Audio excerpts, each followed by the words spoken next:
আমাদের বেলকনির একটু সেটআপটা দেখ। তো হেই এভরিওয়ান, কি অবস্থা সবার? আশা করি সবাই অনেক ভালো আছো। দেন আমি আবার চলে আসছি তোমাদের মাঝে।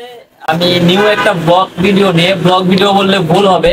দেন আমি অফিস থেকে আসছি, অফিস থেকে এসে লাঞ্চ করলাম। লাঞ্চ করার পরে ভাবলাম যে একটা ভিডিও শুট করে রাখি, যেটা আর কি আপলোড দেওয়া যাবে। কারণ আমার চ্যানেলের যে অবস্থা একদম রিচ মিস করি না, একদম ডাউনে চলে গেছে।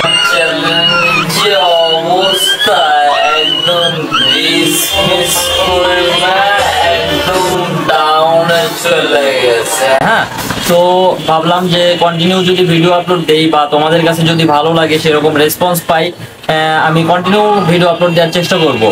তো বিষয়টা হচ্ছে অনেক শীত, ঢাকাতে মোটামুটি শীত পড়ছে।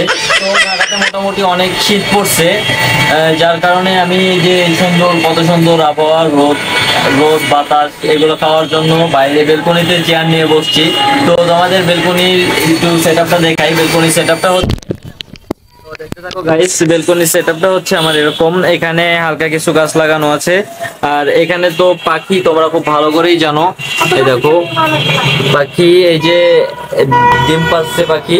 মানে আমি যে বাসায় থাকি, ভাড়া বাসায় থাকি। তো দেন এইখানের ভিউটা মোটামুটি আমার কাছে ভালো লাগে। তো তোমাদের কাছে কেমন লাগছে বা কেমন ফিল হয়েছে আমার ভিডিওগুলা, অবশ্যই কমেন্ট করে জানাবা। আর সারাদিনের বেশিরভাগ সময়টা আমি এখানেই কাটাই আর কি। তো অবশ্যই ভালো থাকবা আর পাশেই থাকবা। ভালোবাসা দিবা অবিরাম, ভালোবাসা দিবা অবিরাম। ধন্যবাদ সবাইকে।